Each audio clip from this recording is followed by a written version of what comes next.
Let me tell you something before you go. Whenever people come see me live, I try to say something meaningful to people. You know, I'm in the laugh business. That's my gift. That's what God gave me at birth. Your gift is the thing that you do the absolute best with the least amount of effort. I want to tell you something that can help enrich your life. It's a sure sign from God that he ain't through with you because he wakes you up in the morning. When he's done, you won't wake up no more. But as long as you're waking up, that means he has something for you that he hasn't been able to give to you for whatever the reason. I'm going to help you get to that reason a little bit quicker. I want to tell you something that I learned that changed my life. I was reading a book one time that had a quote in there from Albert Einstein. And Albert Einstein said, "Imagination is everything. It's the preview to life's coming attractions." If you think about that, that's a really, really true statement. Because everything you see in this world came from somebody's imagination. Everything. Somebody was talking on the phone one day, on that wall phone, connected to the cord, and tried to walk and it didn't go no further. And he wanted to just go outside and get something out the car. Somebody said, "You know what? I wish I could take this phone outside." Everybody in here got a cell phone. It was in somebody's imagination. Somebody imagined that. Somebody imagined everything. Somebody got tired of walking. Somebody got tired of driving cars. Somebody said, "We're gonna fly." You're not finna fly. Everybody in here have been on a plane. See, your imagination is the evidence of things not seen. You know why they call it the evidence of things not seen? Your imagination, you the only one can see it. You're the only one can see it. See, so all this stuff you've been imagining was not some hocus pocus. When you imagine stuff, it's actually God showing you a preview of a coming attraction he has for you. That's what your imagination is. Why do you keep imagining yourself with a second home? Because God wants you to have a second home. Why do you keep imagining yourself in a supervisory capacity on another job? Because God really wants you to have that. Why you keep dreaming of opening a business one day? That's because that's what God really got for you. And he put it in your imagination.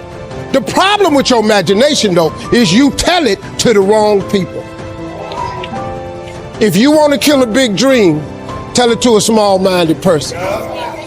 You can't, oh man. Think about this in your life. How many times have you had this really incredible idea and you took it to your family and your friends?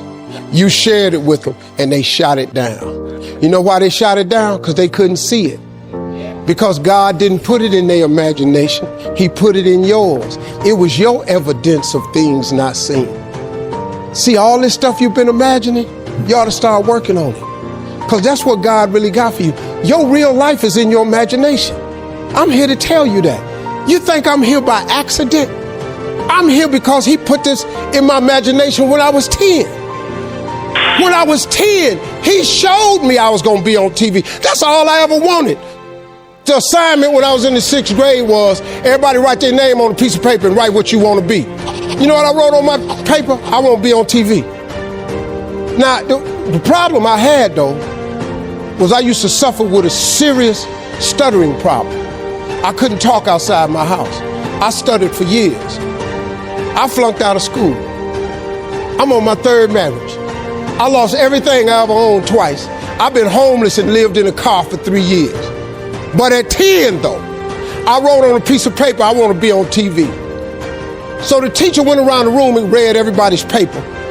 Had you stand up when she called your name. And the only assignment was your name and what you want to be. Doctor, lawyer, dentist, basketball player, football player. I wrote I want to be on TV. She saved me for last. She said, "Little Stevie, come to the front." Now I'm thinking, I'm going to the front because I got the best answer. Because ain't nobody had put that on their paper. She called me to the front. I'm thinking I'm finna give me a gold star. But I was wrong about that.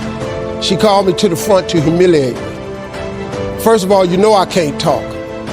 I suffered with stuttering stammer so bad, man. I couldn't talk at all. And that lady lit in on me. Why did you write this on your paper? Now I'm standing there, I can't talk. Who in this school ever been on TV? Who in your family ever been on TV? Who in this neighborhood ever been on TV? I'm crushing, man. I'm standing there dying. She said, look at you standing there. You can't even talk. How they gonna put somebody like you on TV? So every Christmas, I send her a flat screen TV. Because I don't want her to miss me. I do not want her to miss not an episode of me. Because I wanted her to see what God had done for me. The fact that you couldn't see it, it wasn't for you to see. He put it in my imagination. But after 3 years of homelessness, losing everything I ever owned twice, suffering through flunking out of school, go home and cut your TV on. That little boy with the stuttering problem, he all over that TV. You can't cut your TV on. You can't cut your TV on not now day of the week and you don't see that little boy. That little boy with the stuttering problem is all over that TV because God put it in my imagination. All I did was hang on to that thought. I just kept hoping. I just kept hoping that what I had wrote on the paper would come true. A lot of times it wasn't about no faith. I didn't believe it sometimes. When you homeless and living in a car, how you see yourself as a TV star? But I just kept hanging on there. Because my mama was a Sunday school teacher. I kept hearing her say, God,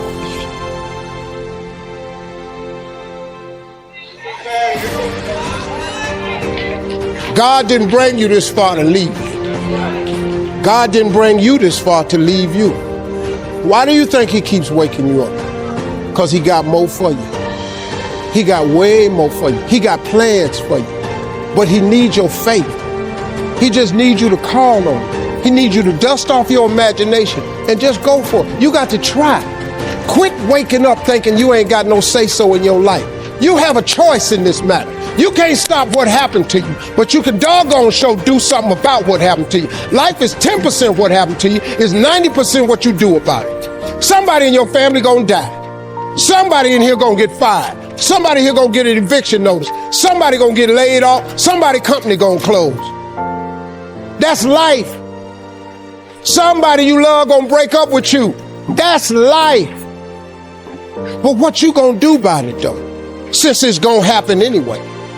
Trust me, go home and ask God to open up your imagination and then pursue it with everything in you and watch what he do for you. Appreciate y'all.